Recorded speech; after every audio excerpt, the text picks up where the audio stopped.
What's up mga kauri? Welcome back to my vlog, no? So ngayon, meron tayong i-unbox.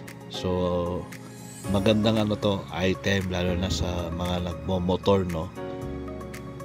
Sa akin, necessity to, lalo na kung madalas kayong mag-drive sa gabi. 'Di ba? Syempre may mga lubak, 'di ba? Mga uneven road, no? So makakatulong to sa inyo. Yan, so yan, baksan natin. Actually, galing siya sa sa Gill. Yan. So, ito yung binubuksan namin is yung Future Eyes. Yan. Yan yung mini light, no. So, matagal ko na siyang gustong bilhin. Kasi nga, nahihirapan na akong bumiyahe sa gabi. Lalo na pag, madilim yung lugar. So, nag-decide na talaga akong bilhin siya. Ayan, so buksan na natin, guys, no. Salamat pala dun sa online platform na kung saan ko binili to. Salamat sa 10/10 promo nyo at naka-discount ako. Ayan. So itong mga kauri, itong Future Eyes F150 na binili ko, may dalawang klase yan. Isang wired at wireless. So itong auxiliary spotlight na binili ko is yung wireless. Ayan. Tapos 60 watts to eh. So bagay na bagay siya sa big bike tapos sa scooter din, no? So yung LED nito napaka ganda as per my review sa mga nabasa ko. Maganda talaga daw yung klase yung Future Eyes. So let's see kung totoo nga. Ayan.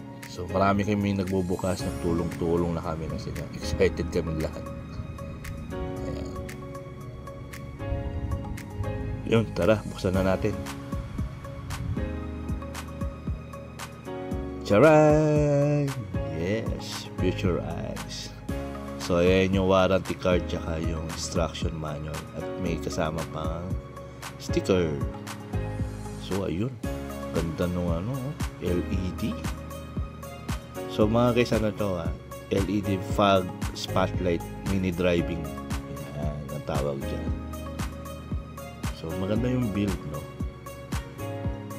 Tapos ang kasama niya yung switch saka yung wire group. Yan.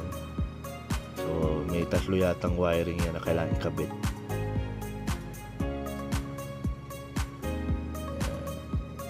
Inalis na namin para ma-check kung gaano ka ganda. Tsaka mabigat siya, guys.